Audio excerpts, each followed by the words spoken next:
আমার আল্লাহ রাব্বুল আলামিন পবিত্র কুরআনুল কারীমের মধ্যে জানিয়েছেন, আলাম ইন্না আউলিয়া আল্লাহি লা খাউফুন আলাইহিম ওয়া লা হুম ইয়াহজানুন।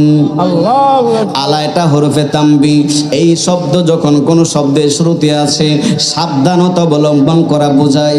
আমার আল্লাহ রাব্বুল আলামিন সাবধান করে দিচ্ছেন, ইন্না নিশ্চয়ই আউলিয়া আমার বন্ধু যারা হবে রে, লা খাউফুন তাদের কোনো ভয় নাই, ওয়ালা হুম ইয়াহজানুন আখিরাতে তাদের কোনো চিন্তা নাই।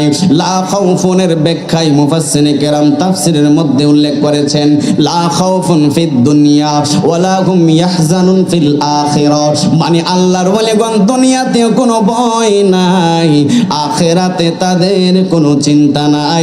জবান খুলে বলেন না আল্লাহু আকবার। তাহলে আল্লাহর ওলিদের বিরোধিতা করলে লাভ হবে?